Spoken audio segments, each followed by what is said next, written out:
to order. Roll call, sir. Mr. Geller. Here. Mr. Wilkinson. Present. Commissioner Mullins. Present. A quorum is present. As you desire. Present. Commissioner Mullins. Present. A quorum is present. As you desire, please stand for the pledge and roll.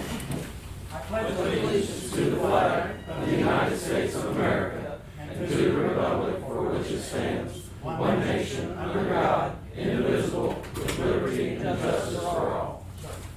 Heavenly Father, we ask for your presence as we do the business of the county. We ask that you be with us individually and collectively and help us be the best we can be.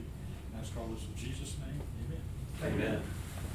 For the consent agenda, we have last week's minutes, monthly reports from the collector and the recorder of deeds, and a lease agreement for Charles and Turner Chevrolet for one of the departments. And I'd second that motion. All in favor, aye? Aye. Thank you. We have one table agenda item, that's child support pay increase. Hello, I'm Ariel Goulet. I'm the child support prosecutor.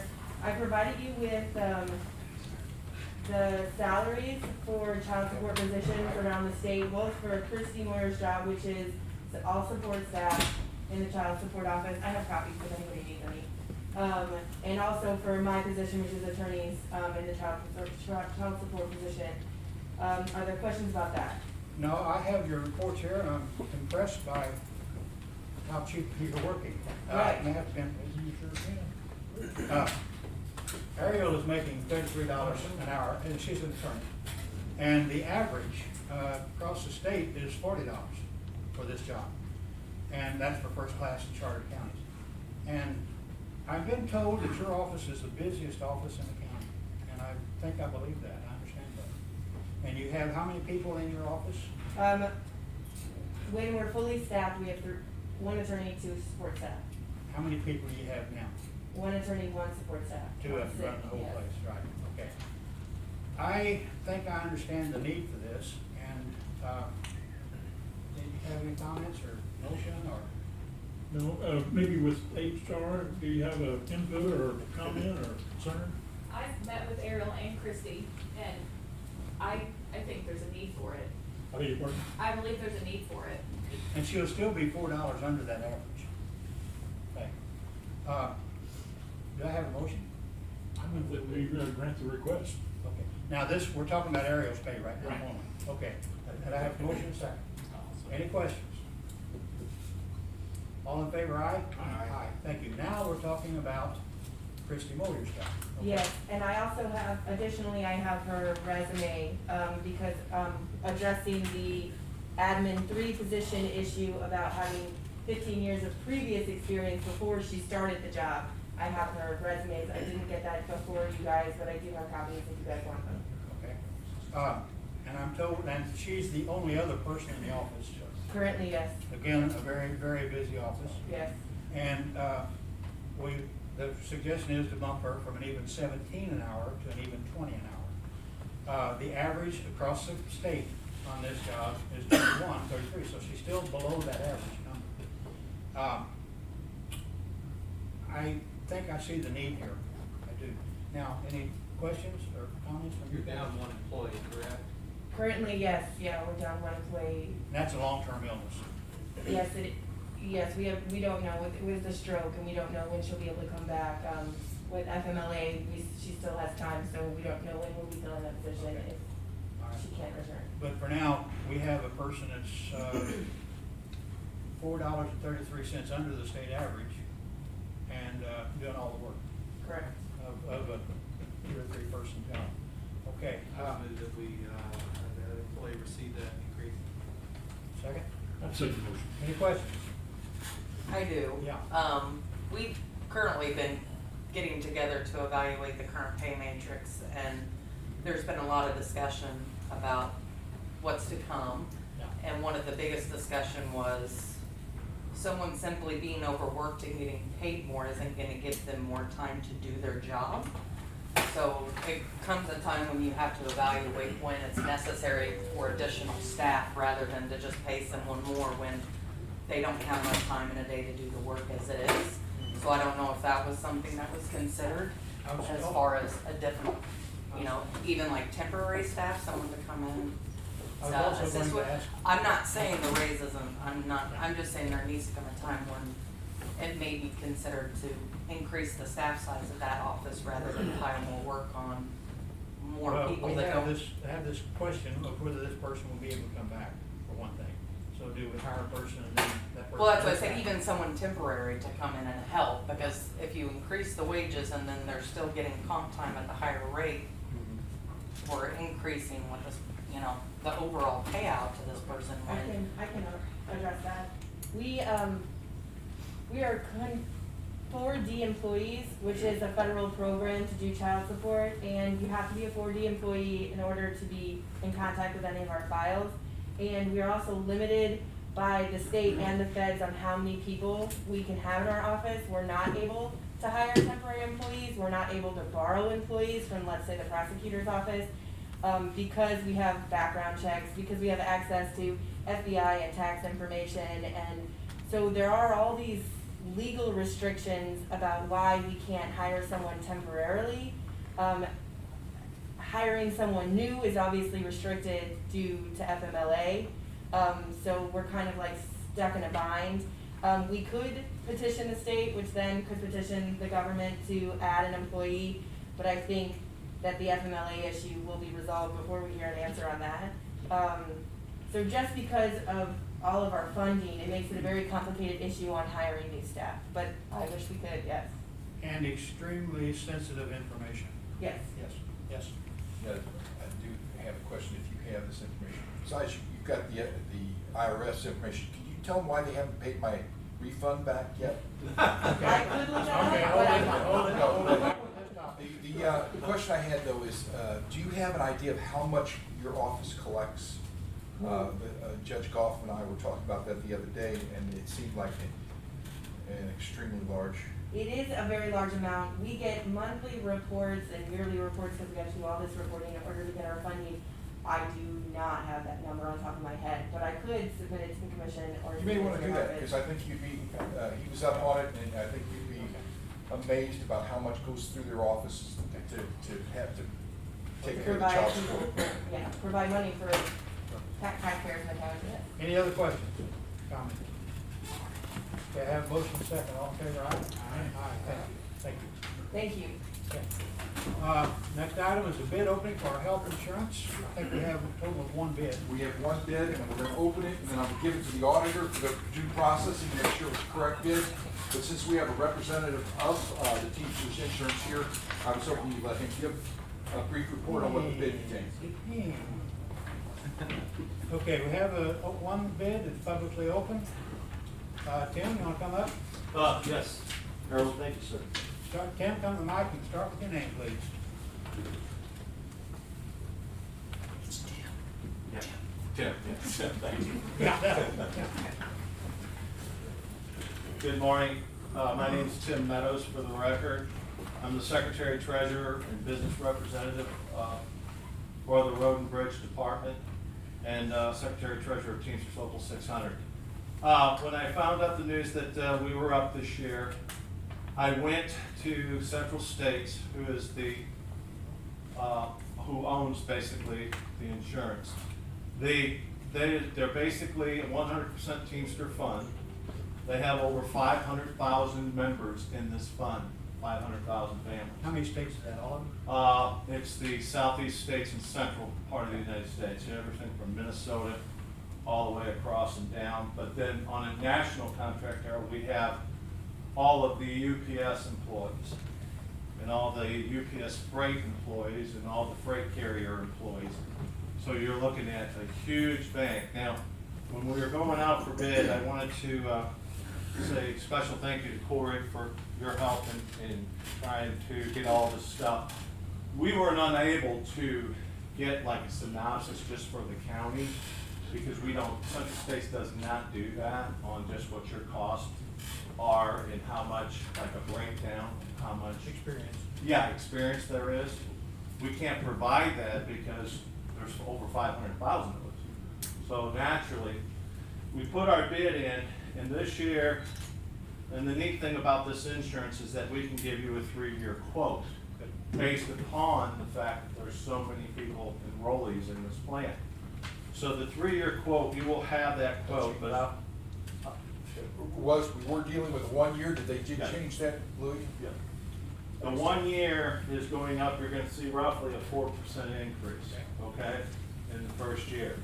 Your single rate's $714.20 a month, single plus one with children, $991.60, single and spouse, $1,454.10, and a family, $2,021.90. Now, as you guys know, when we first set this up last year, we froze the rate. There was no exceed. These are not to exceed rates that we're basically looking at. So if it doesn't go up, then you stay right where you're presently at. So these are just the projected rates for the coming year. And then in year 2, I've got those in January 22, and then January of 2023. About what percentages are in 22 and 23? 4%. Okay, 4%. Yeah, yes. Okay. Okay. With that, I will read the opening letter to which I sent to Kevin Engler, Clerk of the County Commission. Dear Sir, as per notice to the bidders dated January 1, 2020, please find attached hereto Teamsters Local 600 and Team Care's bid for Plan TA, which includes health insurance coverage, prescription drug benefits, dental benefits, vision benefits, life insurance benefits, and short-term disability benefits. I would like to additionally point out that this plan offers the family protection benefit, which is unlikely to be offered by any other plan. The family protection benefit is in the event of a member's death.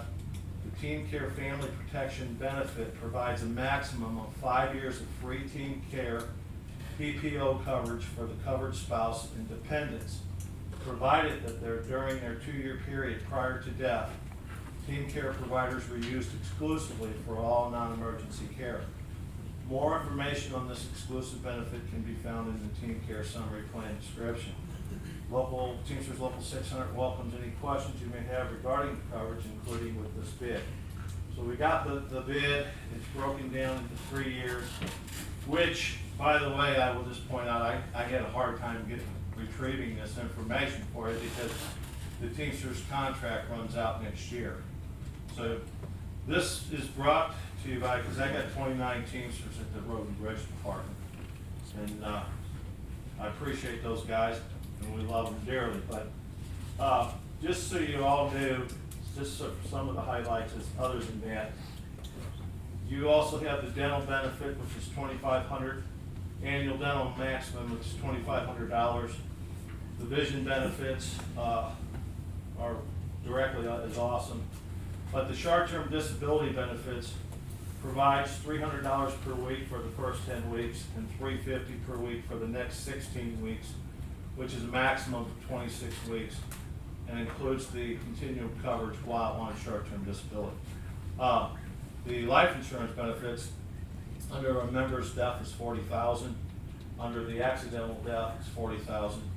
The spouse's death is $4,000, and adult child death benefit is $2,000, and a total disability, permanent disability of $16,000. I wanted to also point out to the commission that along with this, I just appreciate you guys working with you gentlemen. I wanted to say congratulate. It's been great working with you. You will be missed. With that, I'll open it up for any questions anybody might have.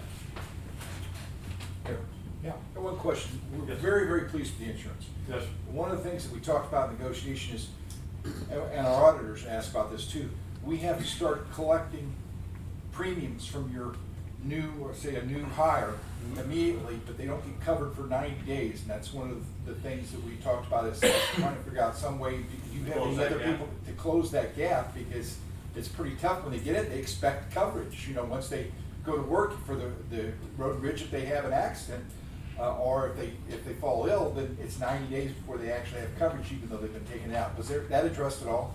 Well, and that's a good point. It's not addressed in this because in most plans, in this plan, I know when dealing with the UPS, my UPS freight place, Kevin, what we do is there's usually an 8-week wait period.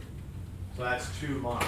Now, the reason why it's 90 days on us guys is because in our contract, it's written that there's a 90-day probationary period. So I'm sure that's the reason why. We can, for all instance purposes, if, and then in our next contract next year, we can try to get that curve back. But I can even ask Central States if we can get that back to 8 weeks. Yeah, like before all we the- sign this, if we can get that back to 8 weeks, that would be, that'd be very substantial. It's tough when we sign somebody up, and when Corey signs someone and says, now, don't get sick or hurt, and we're gonna start taking the money from you. Keep your other insurance for Keep now. your other insurance for 3 months, because you gotta keep paying on it for 3 months, and paying on this for 3 months, it won't be covered. A little logistics, this expense is the county's expense and not the employee's expense. This is a family plan, or? Yeah, the family plan, that employee won't start paying until he can qualify for the insurance. So that expense isn't there until that employee starts that program. But the county has to pay our free benefit, if you wanna call it that, to the, Right, and the employee has to continue to pay their. Yeah, they have to post pay their other- payment yeah. if they wanna make sure they're insured. And we haven't had, I don't think, that problem, but it's definitely, if we could make it 2 months, that would be better. I'd like a clarification on that. HR, is that true? What, that there's the waiting period? We know there's a waiting period, but the employee is also charged for their premium in No. that 90 days. No. Yes. The employee's Not not. for the Yes, individual. they are. Yeah. They are. We withhold the money from the employee's paycheck prior to the bill being due. Okay, If now, it's an every employee other- at a Every benefit. other employee, you don't withhold that paycheck. No, Okay. that's not a withholding, that's a benefit that shows on their So the paycheck. employee is charged that. Yes. time. Prior, we withhold the money right before the bill is due. So the 2 pay periods before the bill is due is when Okay. the money is Well, withheld. that's for a the next double month. whammy I wasn't aware of. Yeah, I just clarified that with Teresa, who does the entries, and she said they So pay we their have- family fee from the day one, even though they're not covered. So we have this new hire coming in, he's paying his old insurance to keep it up, he's also paying for insurance he doesn't get. Is that basically what we're saying? Yeah, and that's a common practice with health insurance companies, that you prepay before it kicks in. That's right, and but a lot of them are 30 days, some of them are 60 days, some are 90. So if we could shrink it from 90 to 2 months, that'd be very helpful. I wasn't aware of that part you mentioned. Well, and it's my understanding that we start paying the month before, even on employees, than when the benefit kicks in, to prepay for the next month. So when a new employee starts, they're having to pay in for the month prior that's actually gonna be billed, even so more a month before the coverage actually kicks in. So you're prepaying a month, but also a month in advance, so that's why we end up having to withhold starting from the first. And paycheck. I want to reiterate, this is the best thing that I think I've seen the county do for us, for their employees, this plan. We're not dissatisfied, we just need to strengthen that time. If we I can work on that, Harold. I can probably have. Can you work on it? I can hopefully have an answer to you by your next meeting. Okay, because we can't act on this today because we'll have to do the Sure, I vetting of understand. the contract, make sure everything's fits the qualifications. I'll try to get it to the 8 weeks. Please do, and Okay. that'll help. And we will put on the agenda for next week, approval of a health insurance program. And if you can adjust it in that If time. I can get it adjusted, I certainly won't. Try to And get to a lot of reiterate, trees. we are thoroughly pleased with the coverage. We like the coverage. Well, I'm happy to hear that. Thank you. Commissioner? Yes. I might say that in anticipation of preparing our budget, I talked with Ms. Kovacs Yes. in Chicago. We've had numerous conversations. Yes. She was very helpful, but the intermediary person, the person that mediated for us, is the gentleman standing right here, to negotiate this 4% increase. And if you have memories of what we were paying prior to this contract 3 years ago, we were talking about increases of 29 to 35%. Uncertainty. And that was not a guarantee, and that was a 1-year contract. Ms. Kovacs agreed, Tim agreed that we could extend this contract for another 3 years, based with the estimated 4% for the next 3 years. Yeah. The county's roughly saved 1.3 million, is that correct, over the last 3 years? It's quite a bit. Say that number again, 1.3 million. was kind of the number that Tim showed about 3 years ago on the board, when this insurance. was Over the presented past first 3 started. years. Over the past 3 Course years, of it. yes, Okay, roughly. all right. I would like to add too, I've been a county employee for over 26 years and had a variety, of course, during that time of health insurance plans and coverages. This is the best coverage we've ever had as far as healthcare, prescription, dental, all that. And I can't say enough about the men that work at Road and Bridge, the Teamsters who are at Road and Bridge, which we have 2 representing us here today, Ron McCoy and Bo Henson, our shop steward, assistant shop steward. But every county employee needs to realize if it were not for these 28 Teamster members, this would not be possible. Yeah, we would qualify. And that brings up How another come point, you I didn't think, get it here sooner? didn't the 911 take advantage Because of they that this would. year? And what a great deal for the county to have a whole 911 No, go to the the same policy. Teamster wouldn't unless the whole county was Teamsters. I did, because of this, I did work diligently to get the 911 and all the dispatchers and the paramedics. And I think it's been extended to the police officers here in Farmington as well. But they are all on this now, and it wouldn't be possible if it weren't for those gentlemen. You mean Ron and Bo are nice guys after all? Don't put that in a minute, okay? I just also wanted to add one thing. It was sometime last year, there was a county employee who was a non-member. She was having some issues that was trying to get her short-term disability. Well, one of the people up at the fund that was handling her case, basically a case manager, called me and said, "Do you know this person?" And I said, "I do not know this person." They actually gave me her name. I said, "I do not know her, but she's entitled to the same benefit that the Road and Bridge Teamsters are." And he goes, "Well, I just wanted to verify with you." So I wanted to, whether they're member or non-member, I'm always here. And all my Road and Bridge guys have my cell phone number. And I'm happy to give it to anyone where we can be available. If Kevin's got it, he can call me. If there's ever a problem, I will do all I can to diligently work. And you have my pledge that I will diligently work to get it straightened up for any person in the county who may run into a jam. Cam, I've seen you stand up to your word before, I appreciate that. Well, thank you very much. And again, thank you for your consideration, and I'll work on getting this to Okay, 8 weeks. we'll be on the agenda next week. Okay, all right, very good, thank you. That was bid opening and a report, not an action. Bid award for election supplies, county clerk. We had the one bid, and they're the ones that specialize in the programming of balloting and ballot layout and all the printing, and that's Henry Adkins and their bid, and I would recommend that we accept their bid. It is what pretty well, with minor changes with the increased absentee, there was minor things, it's what we anticipated in our budget. On the recommendation of the county clerk, I move that we approve the bid from Henry Atkins. And second the motion. About $23,000. $21,639.68. Okay. Questions, comments? All in favor, aye?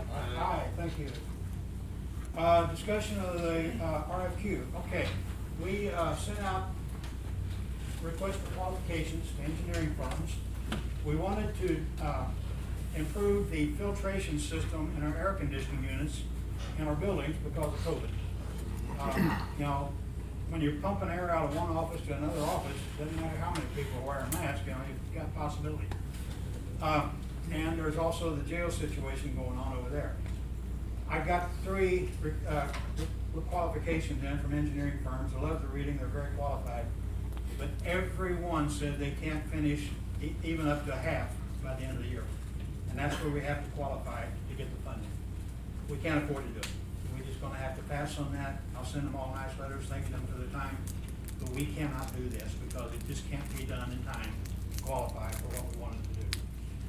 Sorry about that. I did love the reading though. Cadillac Memorandum of Understanding. Okay.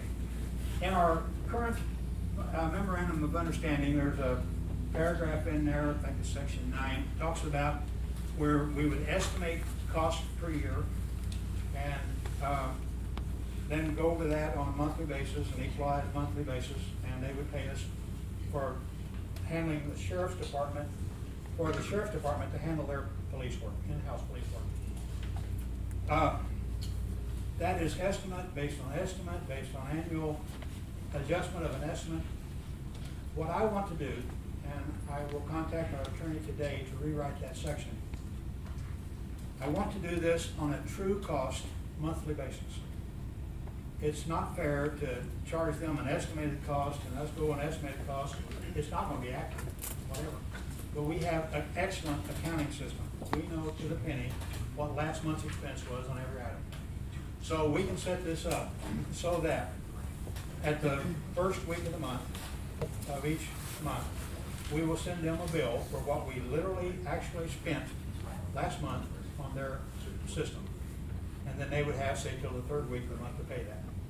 And that cuts out that annual adjustment, that cuts out all that stuff that is just a guess. And so I want to do it that way. And I'm not gonna ask to pass something that we don't have the written version of, so I think we're gonna make every effort to have this passed next week, next meeting. So we'll do it that way. Any questions? Yeah. The personnel from the sheriff's department, do we have a start time? We've got their paperwork all done. Well, it can't start until we get an agreement. Right. But, for instance, they thought that we would hire them at their existing pay. Well, if they become county employees, they'll have to go on our program.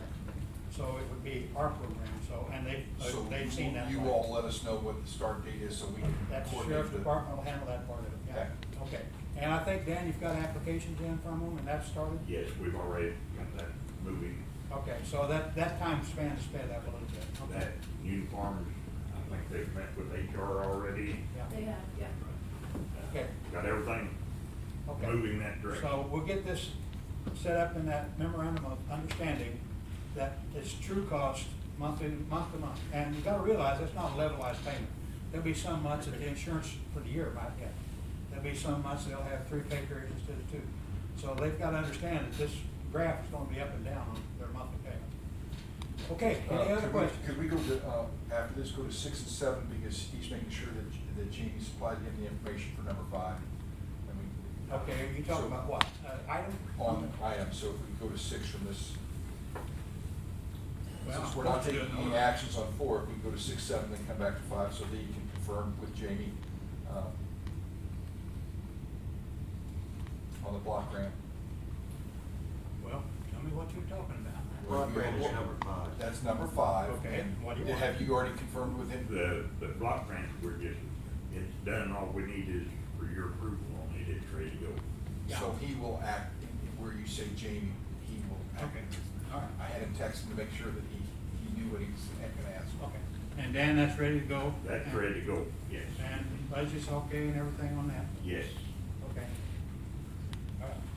Motion? I would move that we allow the, pursue the law enforcement block grant. And I'd second the motion. Any questions? All in favor, aye? Aye. Thank you. Now, do what? What are you saying? Now you're 6, he got the answer back, so Okay. we can go to 6 now. Okay, the emergency Which is purchase. the emergency Okay. purchase for the truck. We have a blown engine in the assessor's department truck. That came out to $7,400. $7,400. We have a $6,000 threshold on sealed bids, but this is a needed service. It's kind of on the line about the emergency letter approach, but I'm going to write the emergency letter for it.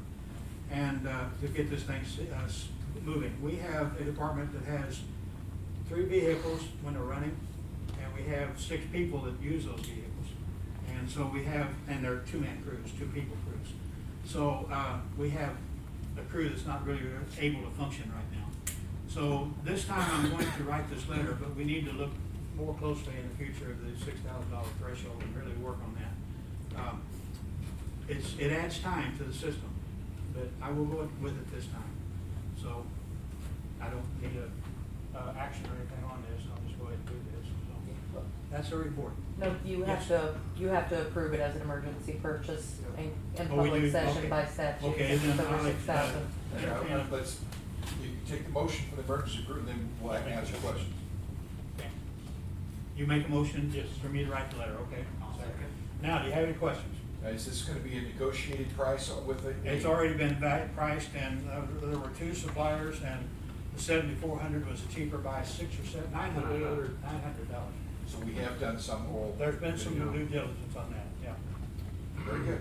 But, let's see, a rod went through a piston, wasn't it, or something? Dropped the valve, and went through the piston and Okay. blocked. That makes a lot of noise. Yes, it does. Okay, did we get a vote on that? Okay, any other questions? Vote on this, all in favor, aye? Aye. Thank you. Okay, the Sheriff's Department, Mr. Evans, I guess, want to do this?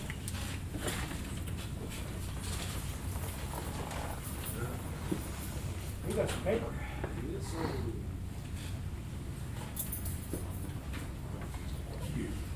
Please press.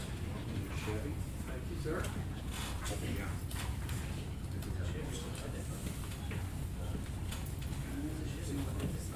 Let's get it going. Yeah.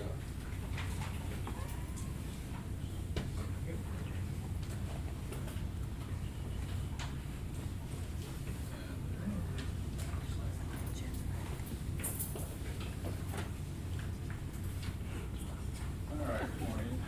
Prince Evans, St. Prince County Sheriff's Department, and the liaison for the Deputy Sheriff's Salary Committee. Back at the beginning of the year, there was some concerns that came about that the deputies and stuff, they weren't getting paid adequately according to different counties and things of that sort. It's also came into a concern that we can't replace the individuals that are leaving us to go to different areas.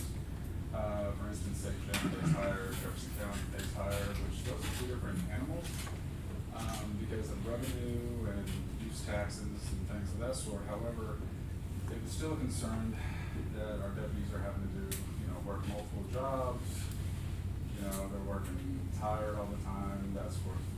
So Kevin, beginning of the year, helped create a committee, which consisted of myself, Commissioner Dave Wilkinson, Louie, we have Dave Jurek, Corey Strum, also Rich Lubeck, and Deputy Brennicky. So we sat down and we went and researched multiple counties that were first-class non-charter, looking at their budgets, comparing our budgets, and trying to find a happy medium on what would be adequate to compete with other agencies. And we also looked at different cities and towns that also pay a lot more. And we did take into consideration revenue and budgets that they have. So after months and months in the break that we had with COVID-19, we had started coming up with a proper number to pay starting, and then therefore the ranks up, the years of service, to adjust everybody's salary. It was also addressed, which at the proposal of Louie, we were very thankful for the one-time stipend, and also the purchase of our department equipment, which included our weapons, our belt, everything of that sort. We also got new radios this year. Tasers. Tasers. Yes, we got tasers as well. So moving forward, we finally came up with the numbers on the starting pay. Now, as of right now, a starting deputy gets paid $14.42 an hour. And then we max out after 15 years at $19.23 an hour. There's no raise whatsoever. That's only if you get like the cost of living or something. And it was just a few years ago that we actually started at $30,000 a year because that was put out by the state that we had to get $30,000. So with all the events, working shorthanded, multiple jobs, and the fact that we've discussed this and we've all commented on the fact that we kind of became a training facility because they'll be here for a while and then another agency will take them away. Corporal, speaking from a commissioner standpoint, in the past, we have received the gentleman from the sheriff's department come in, and he brings us the sheet, and there's two commissioners that sign for a new hire. It seems like there's a revolving door. They get the experience here, and then they move on to other places concerning the pay. So there's been a need, and I'm glad, first of all, to see all the deputies here to support. That's nice to see that, but also this memorandum of understanding, getting to the gist of this and getting this to where it needs to be. So from a commissioner standpoint, absolutely, it seems like we're signing once every week at times. Harold, I'd like to clarify one thing. The state did not mandate that $30,000. This county commission right here raised that from $21,500 to $30,000 upon my recommendation. State had nothing to do. When was that, Dan? That's been 2 years ago. 2? And you all done that. During the budget year, there are some other problems before we go through a long, arduous time here with this thing. The layout that Prince is going to give you today, we have crunched some numbers on that, and it doesn't jive. And I think we need to actually put this off till next week. Our bookkeeper is going through it, and she's got some numbers together, but as you go up the line, you actually can end up making less money the longer you're here by some of the numbers that's on there. Well, I entered this as a presentation of the MOU, rather than an approval of it, because we haven't seen it yet, and we would want to look at it. Right. So probably next week we would. Probably gonna be some big changes from what you have there right now. That's why I called it a presentation. Go ahead.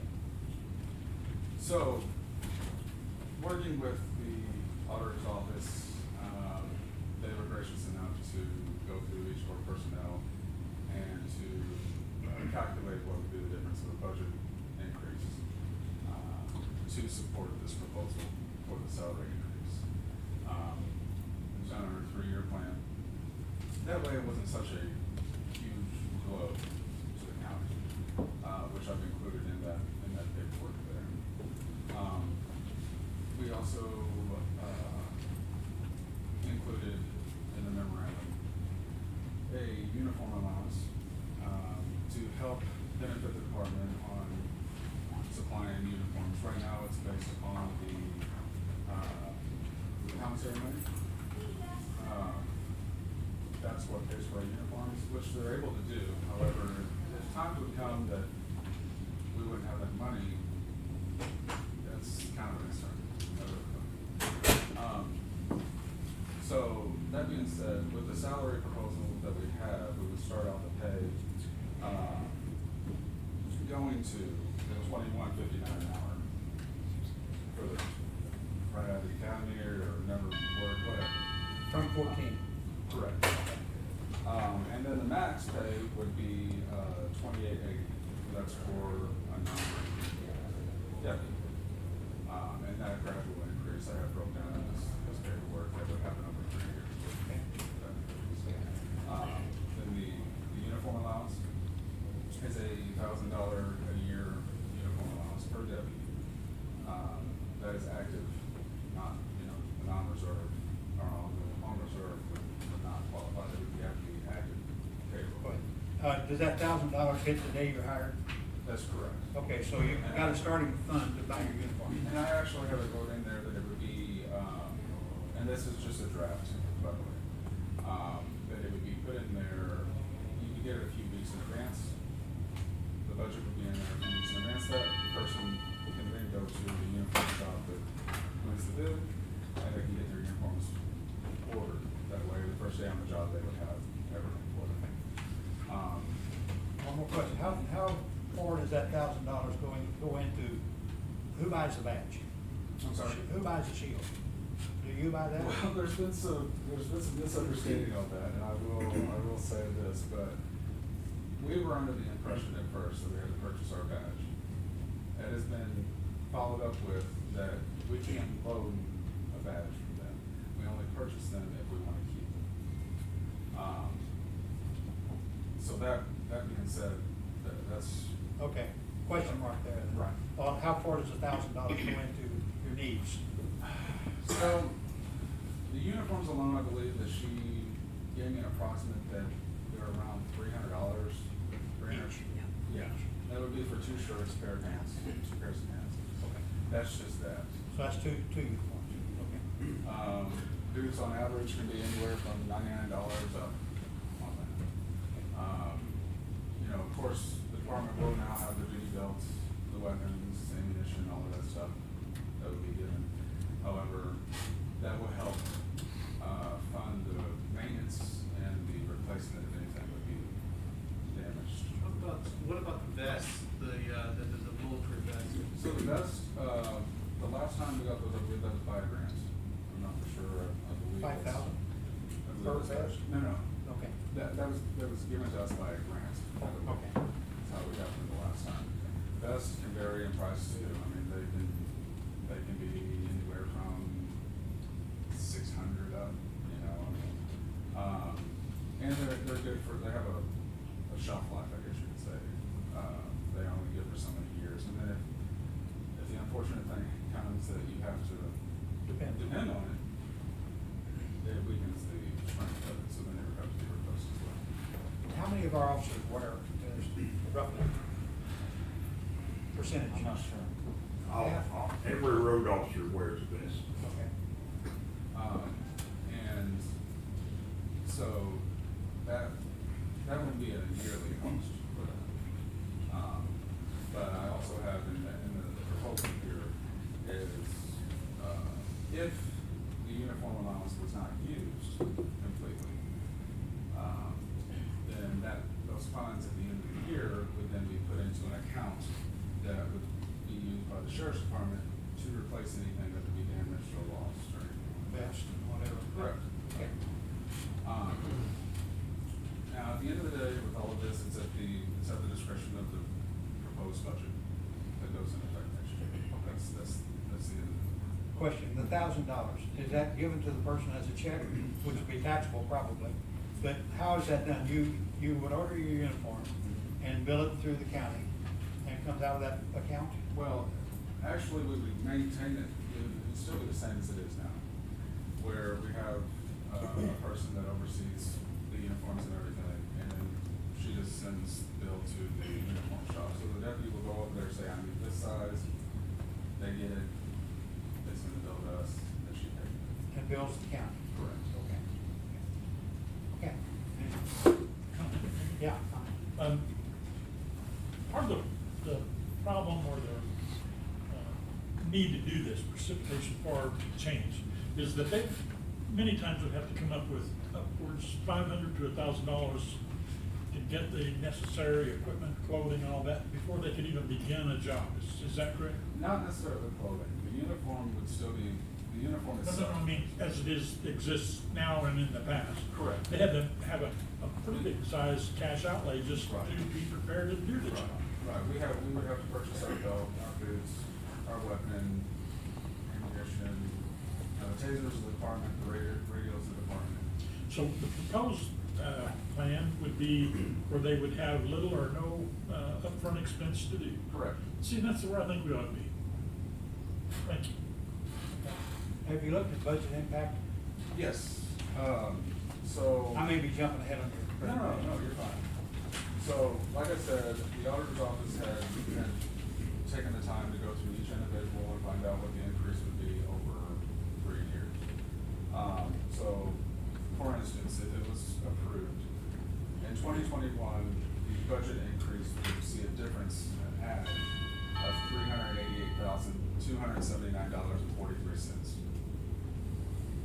In 22, from the current budget, it would increase $761,962.99. Does that include the first That's increase? correct. So basically, you're talking almost equal amount increase per year. Right. And then from the current budget, the increase after the third year would be $1,134,061.54. About the same sequential amount. So, and of course, that would be at the approval of the budget each year. We understand the sales tax, all of that. But this kind of gives a foundation and a projection on the future, what we're going to do with the next. Now, this is called the deputies. Are the deputies the only one affected by this? That's correct. Okay. Dan, how many deputies do you have? I have 56. 56. You have what, 72 in the department or? Yes. Something like that? Now those are civilian employees. Okay, so 56 people will be affected by this? Correct. Favorably? Correct. Okay. Any questions? Yeah. I was just gonna say, this is your first blush at the numbers. What we may wanna do is, as you suggest, come back. Let's break Get it. with the auditor, the human resource, and the sheriff, and if that dollar amount is correct, maybe we don't put a dollar amount, but the price of 2 sets of uniforms, and come back with a recommendation. We've got plenty of time, as the auditor noted, to fit it, whatever your final decision's in. The budget's this year over Let me correct you, we do not have plenty of then time. just go ahead and vote on it. It's next budget week. time Yeah. now. Yeah. Well, I understand that, but Now's the time. now's the time when you can come back with a recommendation on exact, rather than just the Okay. upcoming 3 years. Brent, you have anything else? You know, I want to thank everybody that's been helping with this. There's been a lot of time and effort that everybody's put into it, as well as, coming in on days off and things of that sort, so we appreciate it. Well, this is a presentation. We do not act today. Correct. Any questions about it? Yes? Do those figures include, that you talked about, the 300, does that include benefits or is that wages alone? That was the one that you said that was with the wages, or, yes. Your benefit package stayed the same, wouldn't Well, Yes, but most of your benefits are based off of a percentage, so loggers, the county pays They are. about 10%. So Mostly out of- I just wanted to point out that those figures are not just wages, but the benefits that are attached to those wages. They're not a lock. it? Say it again? No. It's not a lock. Yeah. Because you have to figure the other HR part of it. I think Tim gets the biggest check out of the benefits program. I just wanted, I'd also point out to Commission that the starting salary for a cook at the jail is it $12, Yes. Sheriff? Yes, it is. And we all know that a good sheriff's department runs on their stomach. However, we also point out that a starting salary for a deputy makes $2.42 more than a cook's wages. Yeah, there's a shortcoming over there. I think the cooks are more for the detainees than the sheriff's department, aren't they? They are for the detainees. If there's food left over after the prisoners are fed, the deputies are welcome to eat. Now, I was told not to call them prisoners. I was told to call them detainees. I've called them some other. Okay, now, back to the meeting. You have anything else? Okay, now, we're not gonna act again, like I said today, so thank you for your presentation, thank you for your work, we really appreciate the committee, and we will take a hard look at this. Thank you very much. Next meeting, next week, here we go. Correspondence. think you have I something. did receive some commissioners. Dear Commissioner Mullins, I wanted to thank the St. Francis County Road and Bridge Department for help with our road problem. I was ready to give up because no one else would back me up. They felt it wasn't their problem after talking to Clay Copeland and Highway Administrator John. She got your. Don't say it. The help the county's done for us, and wish to say thank you very much. Thank you for all your help. Sincerely, Miss Dorothy Donzi. This lady came to us several times. It's not a county road. And so, you know, but apparently it helps in some way, so we appreciate that. Okay, any other correspondence? Public comments? Jack? Up to you.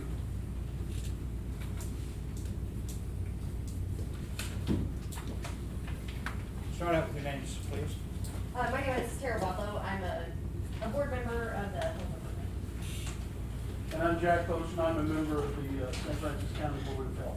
Thank you. First of all, I'd like to begin simply by inviting all commissioners and anybody to come to the meeting we're going to have this afternoon at the Centene Center. 4 p.m.? 4 p.m., yes, sir. The Health Board asked citizens to send us their comments on a proposed face mask mandate. The board received email public comments. They were sent to us. We tried to address the concerns expressed. For example, anxiety about wearing masks, difficulty breathing with the mask on, medical conditions which might prevent wearing a mask, and very young children having to wear a mask. We listened, we addressed those concerns, and you can go online, you have the paper version, you can go online and look at the draft. They should be proud and pleased that we listened to them. The Corona-19 pandemic is real. San Francisco County, as well as the whole state of Missouri, is recognized as a hotbed. Something has to be done. It is the responsibility of the San Francisco County Board of Health to protect the health and well-being of our citizens. This afternoon, there will be an open hearing. I do not know what the board vote will be, but regardless, we are taking the COVID-19 situation quite seriously. Thank you for your time. Thank you for listening. Thank you. Yes. The meeting today is to determine mask I'm sorry, I wearing. can't hear you. I said the meeting today is to determine whether a mask should be mandated. It is. Then why is it closed to the public that is against it? They have to wear one to go. That's my question. You're talking wrong people. I'm talking Okay. about them. Okay, the But purpose that's of, my question. the purpose of the afternoon meeting is held by the health department. They have authority to start their mandated. But they're not allowing the people in to voice their opinion. Okay, well, Jack? Without having. I'm not going to do a lot of question and answers, because I was here just for public comment, but yes, there will be time. We have 30 minutes, but it's like we did before. People can sign up, come to the front, state their I opinion. appreciate that. Yeah, But I oh was yeah, we're aware trying to there listen was to people everybody. who We're were not shutting anybody out. Jack, do you have to have a mask to get into the meeting? I believe it's mandatory to send any center. Yeah, Okay. and that's their, that was their And requirement. social distancing That's why you is got the bigger encouraged. building, a bigger room. Okay. Enforcement is what the word I'm looking for, is difficult. Okay, we are over the county, and cities, their rules supersede ours. The Potosi Police have jurisdiction over in town. Basically, Dan, correct me if I'm wrong. And county basically or the deputies take care of the rest of the county. Basically, that's the function. You're not gonna come to my farm and violate a mask rule, but you will if you go to a store in town. So the violations are gonna be in town. And so countywide, if we impose a mandatory rule, I don't know if our guys have jurisdiction to police that. Then we get into, and I haven't been able to talk to Melissa, but how would you, if she gets a whole bunch of citations, can you handle them? No. Yeah. No. And so probably We have dismissal 3,000 on- cases a year already. Yeah, she's for backed 5 up with attorneys. felonies. So if you try to put, I don't know, whatever number of citations on that, and then they are dismissed almost routinely, then that's a slap in the face if people want the mandatory rule. So, frankly, you know, I wear a mask every chance I get, and I do that. It's my choice. But I don't know how we can enforce it, whatever, as a countywide system. The cities can do what they wish. They have that authority. And that might be the approach to take with it. I'm not trying to kick the can down the road, but I just don't see enforcement on it. And I do see real issues if I go up to you in the store and say, you're not wearing a mask, I see a fist fight starting or two there. So, you know, you got those issues too. So, any comments from anyone? Is it my understanding that the health department does not need the commission's approval to enact this mandate? That's true. They would like our support, but they don't need our permission. Yes. Dan? I just want to let you know, we had talked, and I talked with Melissa and the sheriff department, I'm gonna have time to be the corona police in the county. We have taken on, as you talked today, Terry Wack, since that has come up, we have taken on the city of Ludington, since that's come up, we've took on the city of Iron Mountain Lake, along with all our other jobs we're doing. We're running out of time, and not enough people. Prosecutor's office and sheriff's office. Okay. So 56 deputies divided over 400 miles of road. Yeah. Like that, And shift work? 18 deputies divided over. Yeah. We're Per over, shift, yeah. over 20,000 calls for service last year. Yeah. Do the math. Yeah. Enforcement is very difficult. So do we have any better suggestions as to what we can do to help our health department in the hospital and the clinics? I've been and given some thought. I haven't been on that. and- Yes. I know in the recent visit to Tennessee, they had a mask mandate in order, but it was not policed by their sheriff's department. It was regulated by the health department itself, that if it was only inside a building. If you were inside a building, you had to wear a mask, and if the health department came there to your business and found that person without a mask, the business got fined by the health department. Okay. It was not regulated by the police, and I don't know if that would be a better solution if that is something the health department is pushing, but that way it's not regulated by anybody but the health department itself that wants to approve the mandate. Early on, I walked into Menards one day, and a family behind me came in without a mask. Very politely, they were told that they had to have a mask to shop. We will sell you a mask. I have no idea what the price was. They sold them, 50 cents, I don't know what it was. But they sold them a mask, and they went on the shop. Later, I was in there, and there was no mask room, so I don't know why they changed that. Just a second. And I get emails and phone calls, and they were probably running 80% against the mandatory rule. Now, I've got very nice calls from people that say, I will not wear a mask under any rule, no matter what. They're nice about it, but that's what they're stating. Well, and what was, I'm sorry, I was just saying, I apologize, Harold, like what you were doing. The thing that I'm trying to make a point is, the 80%, 60%, 80%, whichever number's correct, Yeah. that voted against this mandate are gonna take their business elsewhere. What's that gonna do to the county? What's that gonna do to the city businesses? Because they're not gonna go. Yeah. They've done said it, I've done boycotted Walmart for a month. Yeah. It's just, it's plain and simple. Yeah. If you wanna wear one, wear one. If you don't, let us have the right and freedom to not. That's all I'm saying. So what is the position of the county commission in support or not with Of a mandatory rule? whatever the health department does? Well, I personally am against the mandatory rule. I choose to wear one, but that's my choice and my right, my freedom. And if whoever chooses not to, but now that doesn't address the disease, and I understand that.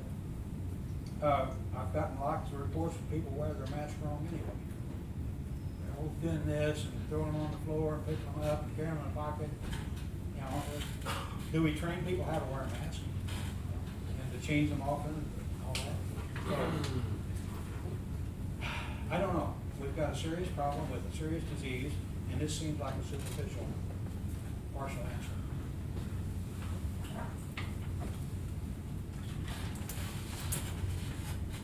I've got the department. Okay. Any other questions or comments? Okay, we appreciate your input. Thank you so much. And anxious to see what happens. But I do note that the last time they had a hearing, it was very much against the mandatory rule from the Yes. people.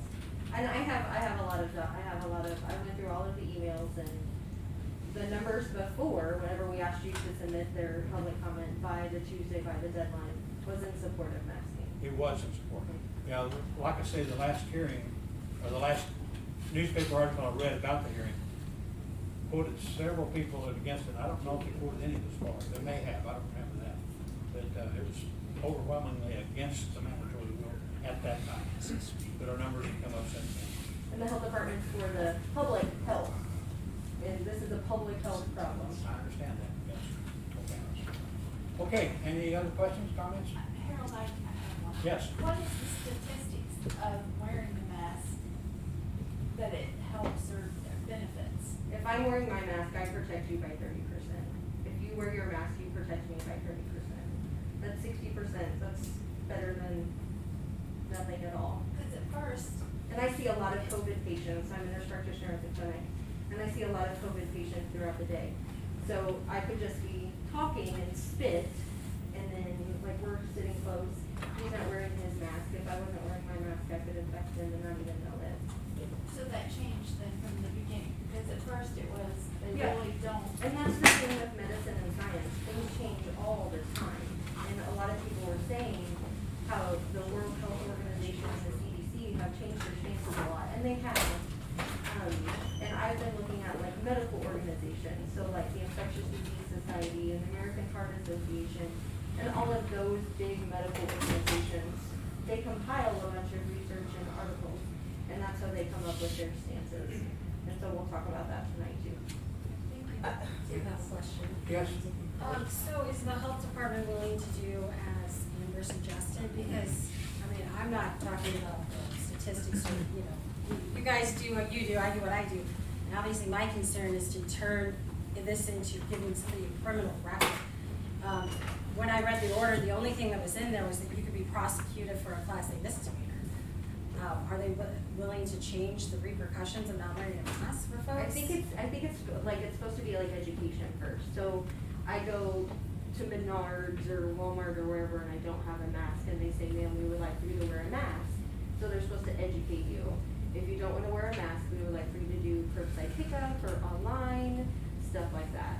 And then I think that's whenever if the citizen is being not cooperative, that's whenever other things could.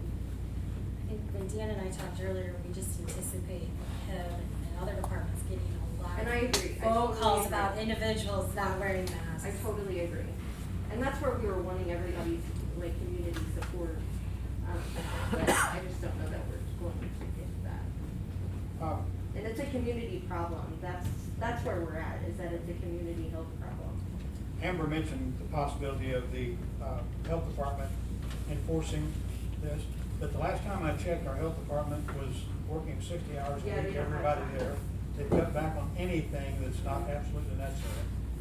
And they are back to the Strapped. wall with workload right now. They And there's can't- many of them that want to quit because they're strapped for time and they haven't had any time off.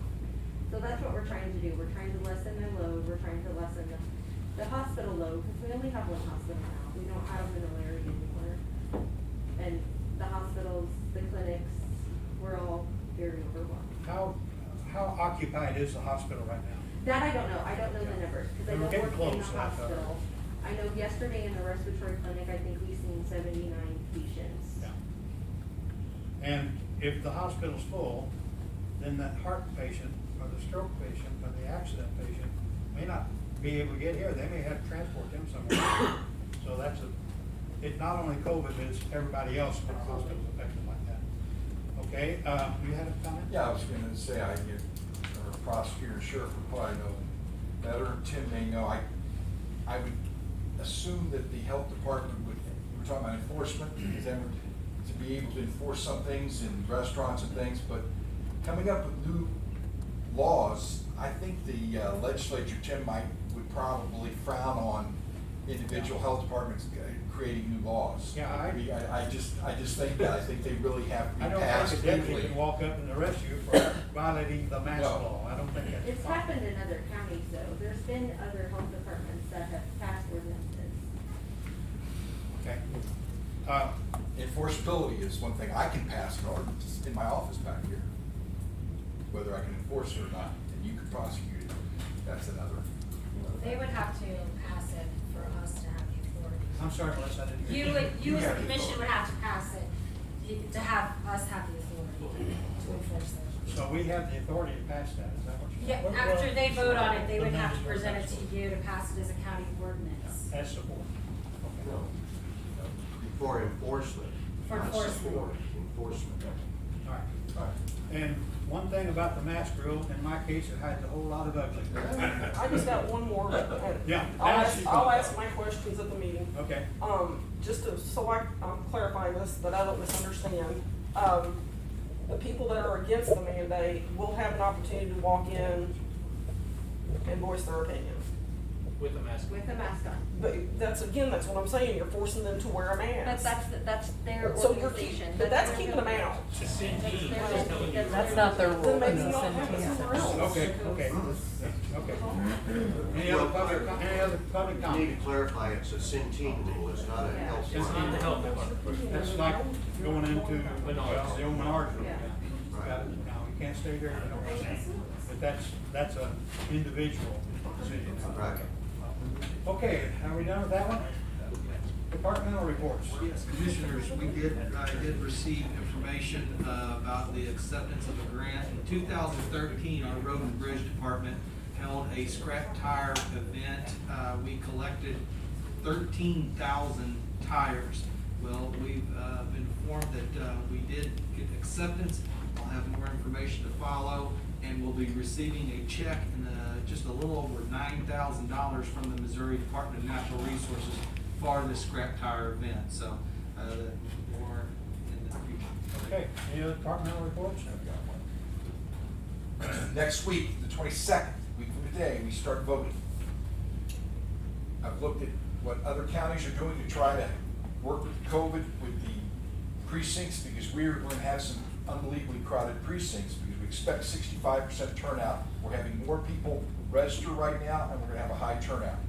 You could do what some counties are doing, and consolidate their voting places to try to deal with it. I think that would be a mistake in our area. When you send out a letter less than 50 days and say, okay, you're going to vote someplace else, it's a problem. So what we're going to try to do is between our mail-in ballot and our in-person, pushing in-person, we're going to try to vote about 5,000 people, which will be 20% of the people voting approximately, to let lower the curve on the big times around lunch, around right when people get off work at these precincts, because it's in November. It could be rain, it could be cold, and I'm supposed to keep them 6 feet apart. We could be going down the street a block or two if there are 100 people ready to vote. We've also ordered some more voting pads that we will spread out, and so that we will, to identify, that's the kind of the choke point of getting your ballot. And so that's what's happening. We're going to start spending some advertising, not through the county funds, but through our COVID grant on radio, newspaper, the electronic media, and electronic boards to try to get the people to vote at our Weber Street Election Center. If we can get 2,000 to 2,500 people, we'll be very successful in spreading out the people. Because I cannot mandate a mask at the elections. It's like forcing that, it's like having a poll tax or something. You cannot.